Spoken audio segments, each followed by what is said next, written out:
नमस्कार, vision IAS के news today के इस अंक में आप सभी का स्वागत है। इस अंक में हम आपके लिए लेकर आए हैं यूपीएससी परीक्षा की दृष्टि से महत्वपूर्ण कुछ अहम खबरें। इस अंक के साथ मैं हूं दिव्या तोमर।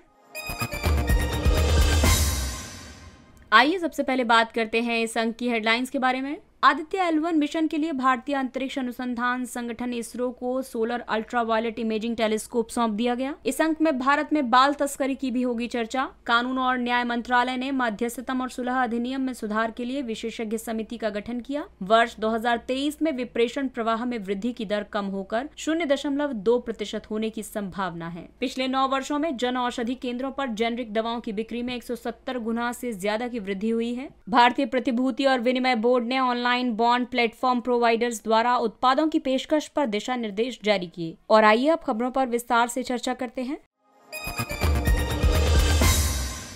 आदित्य L1 मिशन के लिए भारतीय अंतरिक्ष अनुसंधान संगठन को सोलर अल्ट्रावायलेट इमेजिंग टेलीस्कोप सौंप दिया गया। SUIT यानी सोलर अल्ट्रावायलेट इमेजिंग टेलीस्कोप को पुणे स्थित inter university centre for astronomy and astrophysics ने विकसित किया है। इस टेलीस्कोप को 6 अन्य पेलोड के साथ आदित्य L1 मिशन से एकीकृत किया जाएगा। सूट आदित्य L1 के मुख्य पेलोड्स में से एक है। ये 2000 से 4000 एंगस्ट्रॉम तरंग दैर्घ्य रेंज में सूर्य के पूरे मंडल की छवि प्रदान करेगा। आपको बता दें कि संपूर्ण तरंग दैर्घ्य रेंज में सूर्य के पूरे मंडल की छवि कभी प्राप्त नहीं की गई। सूट आदित्य L1 के पेलोड से कुछ मूलभूत प्रश्नों के उत्तर प्राप्त होंगे, जैसे कि अपेक्षाकृत कम गर्म सतह के ऊपर उच्चतर तापमान वाले वायुमंडल की मौजूदगी कैसे है, सूर्य से निकट पराबैंगनी विकिरण की उत्पत्ति कैसे हुई और उनमें भिन्नता क्यों है। इसके अलावा सूर्य के वायुमंडल में दिखाई देने वाले उच्च ऊर्जा विस्फोट जैसे कि सौर ज्वालाएं कैसे उत्पन्न होते हैं। आदित्य L1 मिशन को ध्रुवीय उपग्रह प्रक्षेपण यान PSLV-XL से प्रक्षेपित किया जाएगा। ये सूर्य और सौर प्रभामंडल का पर्यवेक्षण करने वाला पहला भारतीय अंतरिक्ष मिशन है। इसे सूर्य पृथ्वी प्रणाली के लैग्रेंज पॉइंट 1 के आसपास एक हॉलो कक्षा में स्थापित किया जाएगा। ये कक्षा पृथ्वी से लगभग 1.5 मिलियन किलोमीटर है। अन्य सौर मिशन है नासा का पार्कर सोलर प्रोब, यूरोपीय अंतरिक्ष एजेंसी की सोलर एंड हेलियोस्फेरिक वेधशाला, चीन का कुआफू 1 सोलर प्रोब आदि। आपको बता दें कि ये सोलर पेलोड भी 2 तरह के होते हैं। सुदूर संवेदन पेलोड, जिसमें कि विजिबल एमिशन लाइन कोरोनोग्राफ है। इसकी क्षमता कोरोना या इमेजिंग और स्पेक्ट्रोस्कोपी है। दूसरा है solar ultraviolet imaging telescope suit. ये फोटोस्फीयर और क्रोमोस्फीयर इमेजिंग या नैरो और ब्रॉडबैंड के लिए है। दूसरा है solar low energy X ray spectrometer. इसकी क्षमता है सॉफ्ट एक्सरे स्पेक्ट्रोमीटर, एक तारे के रूप में सूर्य का पर्यवेक्षण करना। चौथा है high energy L1 orbiting X ray spectrometer HAL-10S। ये हार्ड एक्सरे स्पेक्ट्रोमीटर है। ये एक तारे के रूप में सूर्य का पर्यवेक्षण करेगा। और दूसरी तरह के पेलोड होते हैं स्वस्थानीय पेलोड। इसमें शामिल है Aditya solar wind particle experiment SPEX। ये दिशाओं के साथ सौर, पवन या कण विश्लेषक, प्रोटॉन और भारी आयन के बारे में जानकारी देने की क्षमता रखता है। इसके अलावा plasma analyser package for Aditya यानी पापा, ये दिशाओं के साथ सौर, पवन या कण विश्लेषक, इलेक्ट्रॉन और भारी आयनों की जानकारी देता है। इसके अलावा advance tri axial high resolution digital magnetometer, जो कि स्वस्थानीय चुंबकीय क्षेत्र के बारे में जानकारी देता है।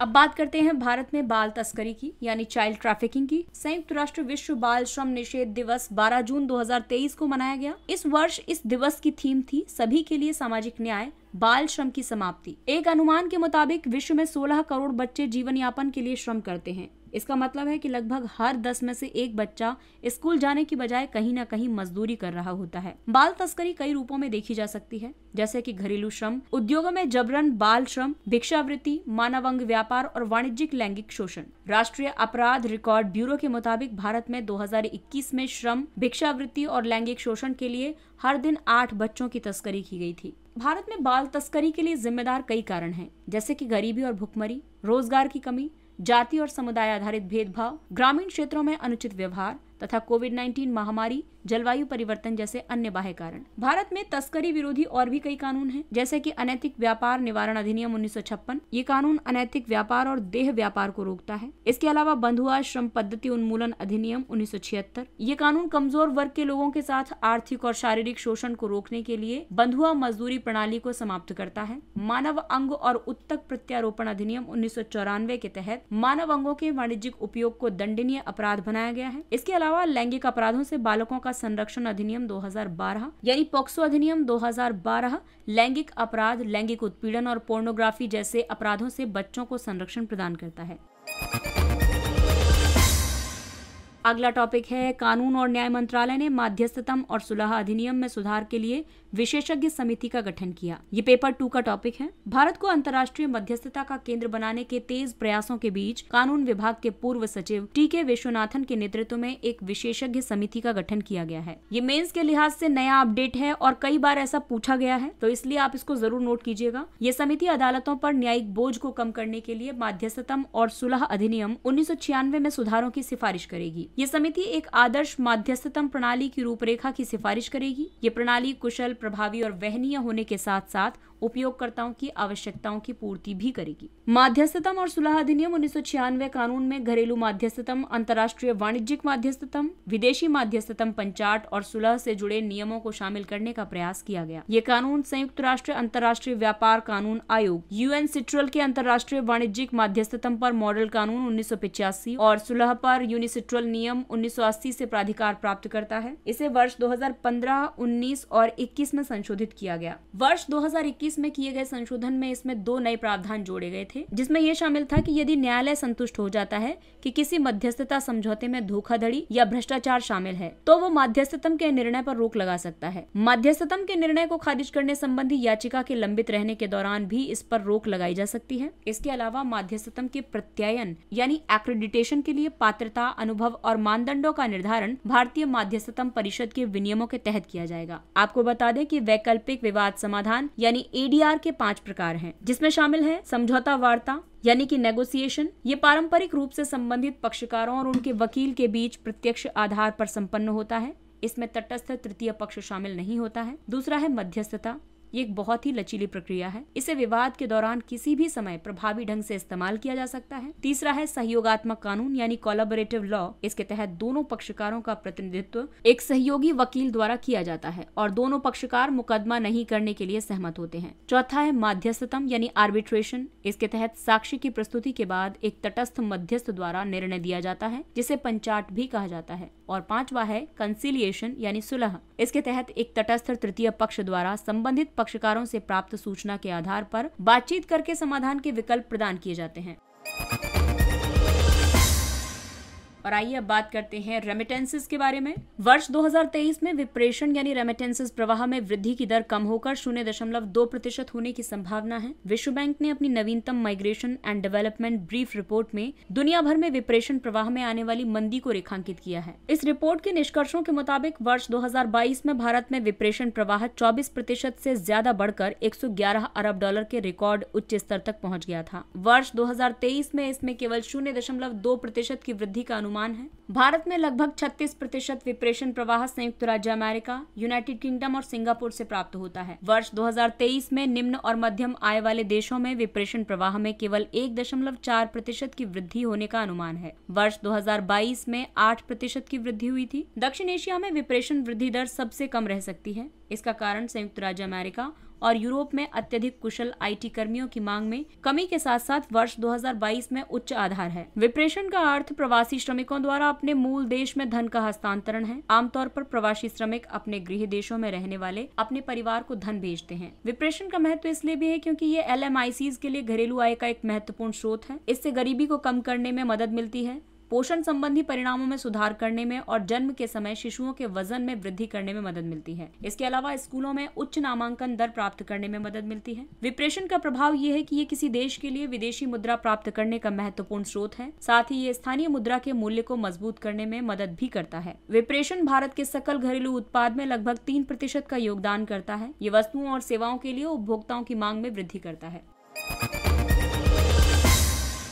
पिछले 9 वर्षों में जन औषधि केंद्रों पर जेनरिक दवाओं की बिक्री में 170 गुना से ज्यादा की वृद्धि हुई। प्रधानमंत्री भारतीय जन औषधि परियोजना के तहत जन औषधि केंद्रों पर पेट की समस्याओं, मधुमेह, हृदय और रक्त वाहिकाओं संबंधी बीमारियों से संबद्ध दवाओं और दर्द निवारक दवाओं की सबसे ज्यादा बिक्री हुई है। प्रधानमंत्री भारतीय जन औषध परियोजना की शुरुआत 2008 में औषधि विभाग ने की थी। इसका उद्देश्य लोगों को कम कीमत पर गुणवत्तापूर्ण जेनरिक दवाएं उपलब्ध कराना है। प्रधानमंत्री भारतीय जन औषधि परियोजना की कार्यान्वयन agency pharmaceutical and medical devices bureau of India है। इसे पहले bureau of pharma of India के नाम से जाना जाता था। इस योजना के तहत उपलब्ध दवाओं की कीमत ब्रांडेड दवाओं से 50 से 90% तक कम होती है। जेनरिक दवाओं में ब्रांडेड दवाओं के समान ही सक्रिय घटक होते हैं और ये समान ही चिकित्सकीय प्रभाव पैदा करते हैं। इन दवाओं को कम कीमतों पर बेचा जाता है। जेनेरिक दवाओं के उत्पादन में कम खर्च आता है क्योंकि निर्माताओं को प्रभावशीलता और सुरक्षा के लिए मूल नैदानिक परीक्षणों की नकल नहीं करनी पड़ती है, अतः ये कम खर्चीली होती हैं। पेटेंट अधिनियम 2005 के अंतर्गत जेनेरिक दवाओं के लिए कई प्रावधान हैं, जैसे कि अविकसित देशों की प्रमुख स्वास्थ्य आवश्यकताओं को पूरा करने के लिए अनिवार्य लाइसेंस के तहत पेटेंट दवाओं के जेनेरिक संस्करण के निर्माण और निर्यात की अनुमति दी जाएगी। हालांकि जेनेरिक दवाओं से संबंधित कई चिंताएं भी हैं, जैसे कि मूल निर्माता कंपनियों द्वारा देरी की रणनीति अपनाना, जैसे कि रणनीतिक पेटेंटिंग और जेनेरिक दवा निर्माताओं पर मुकदमेबाजी, जेनेरिक उत्पादों के उपयोग से जुड़ी गुणवत्ता संबंधी चिंताएं।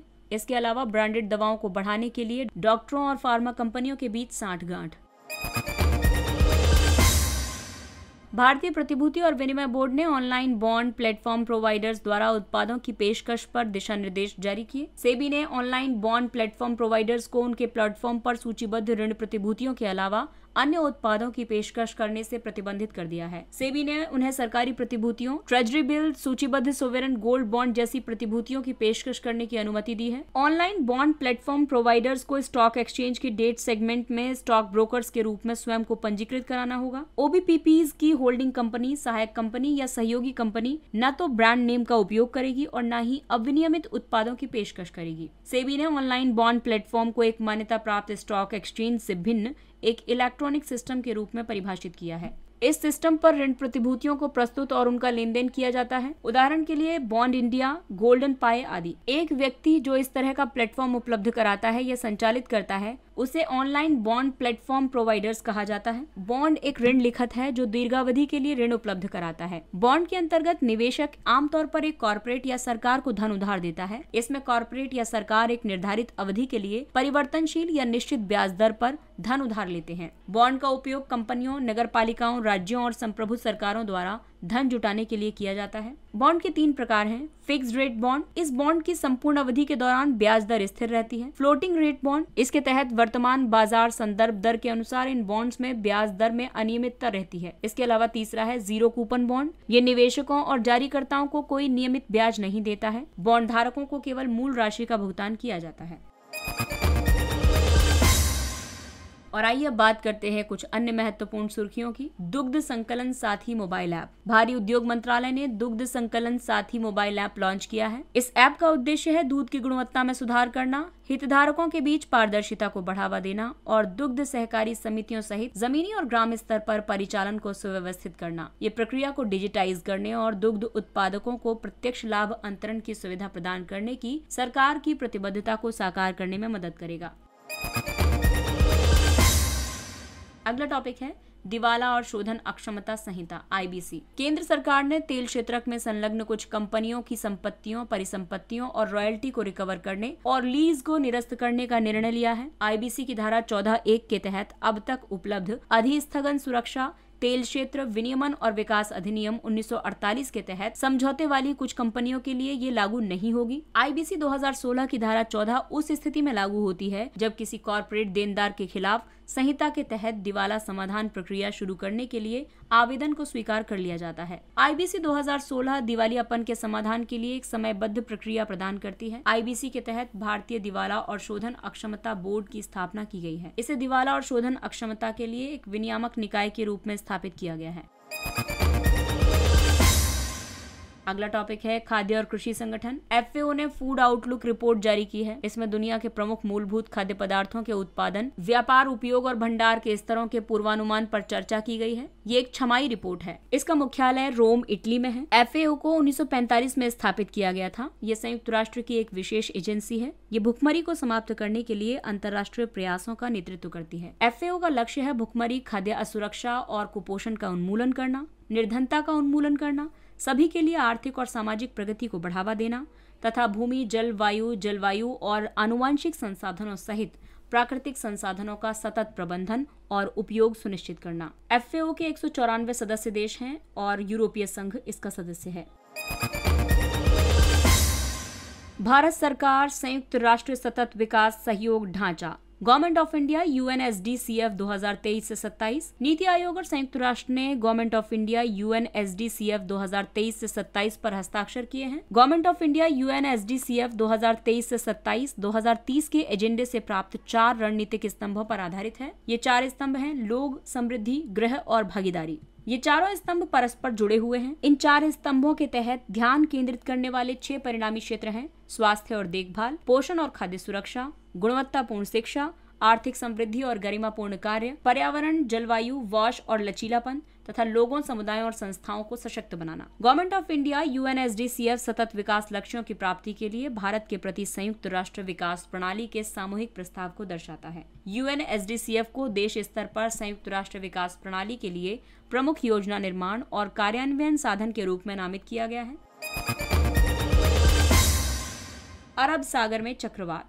जलवायु परिवर्तन ने अरब सागर में चक्रवातों की आवृत्ति में वृद्धि की है। भारतीय मौसम विज्ञान विभाग के आंकड़ों के मुताबिक अरब सागर में तूफानों के प्रक्षेप पथ यानी ट्रेजेक्ट्री का पूर्वानुमान लगाने में अधिक समय लगता है और इसके कई कारण हो सकते हैं, जैसे कि चक्रवात संबंधी कम परिघटनाओं और डेटा के अभाव के कारण अरब सागर में स्टीयरिंग पवनों के बारे में पूर्वानुमान लगाना हमेशा कठिन रहा है। ये पवनें चक्रवात की दिशा को प्रभावित करती हैं। इसके अलावा बंगाल की खाड़ी की तुलना में अरब सागर में गर्म सागरीय जल की परत कम से कम 40 मीटर ज्यादा है। ये गर्म परत ही चक्रवातों की प्रबलता और अवधि निर्धारित करती है। यही कारण है कि बंगाल की खाड़ी की तुलना में अरब सागर में आने वाले चक्रवात ज्यादा शक्तिशाली होते हैं।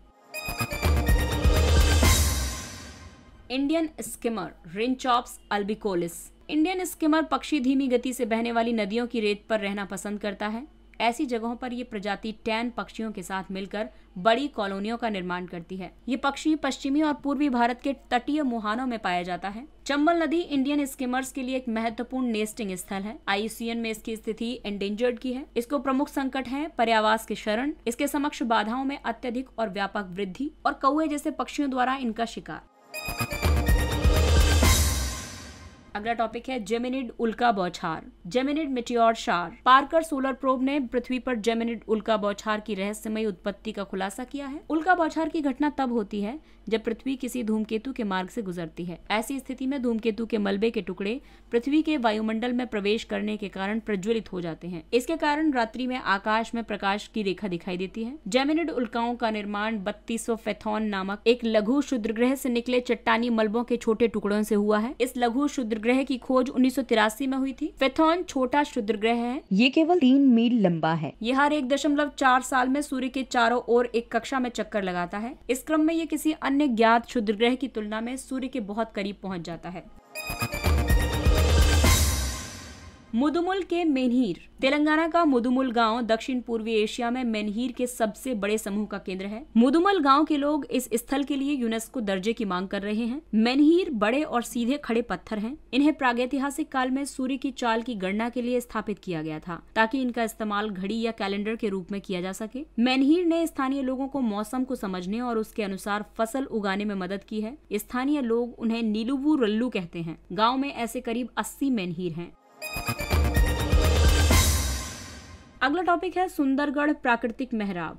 भारतीय भूवैज्ञानिक सर्वेक्षण ने सुंदरगढ़ प्राकृतिक मेहराब को भू विरासत स्थल के रूप में घोषित करने का प्रस्ताव प्रस्तुत किया है। ये ओडिशा के सुंदरबन वन प्रभाग की कनिका रेंज में अवस्थित है। ये मेहराब आकार में अंडाकार हैं और लगभग 12 मीटर ऊंची हैं। ये निम्न मध्य जुरासिक काल की हैं। इसे भारत का सबसे बड़ा प्राकृतिक मेहराब माना जाता है। इसके अतिरिक्त अन्य 2 प्राकृतिक मेहराब तिरुमाला पहाड़ियों में तथा अंडमान और निकोबार द्वीप में मौजूद हैं। और आइए बात करते हैं सुर्खियों में रहे स्थल के बारे में। Nagorno Karabakh. आर्मेनिया ने अजरबैजान पर नागोर्नो काराबाख में निर्जातीय हत्याओं का आरोप लगाया है। नागोर्नो काराबाख को आर्मेनियाई लोग अर्तसख के नाम से संबोधित करते हैं। ये दक्षिण काकेशस में एक भू आबद्ध पहाड़ी क्षेत्र है। वर्ष 1917 में रूसी साम्राज्य के पतन के बाद अजरबैजान और आर्मेनिया दोनों ने इस क्षेत्र पर दावा किया था। तब से ये क्षेत्र दोनों देशों के बीच तनाव का कारण बना हुआ है। इस क्षेत्र को अंतर्राष्ट्रीय स्तर पर तेल समृद्ध अजरबैजान के हिस्से के रूप में मान्यता प्राप्त है, लेकिन इसके अधिकतर निवासी आर्मेनियाई निर्जातीय समूह के हैं। इसके साथ ही ये अंक समाप्त होता है। अगले अंक में फिर मुलाकात होगी कुछ अन्य महत्वपूर्ण खबरों के साथ। तब तक अपने लक्ष्य के लिए तत्पर रहिए और अगर आपको हमारा कंटेंट अच्छा लगता है तो इसे लाइक, सब्सक्राइब और शेयर जरूर करें। और अब हमें यानी विजन IAS की पूरी टीम को दीजिए इजाजत। नमस्कार।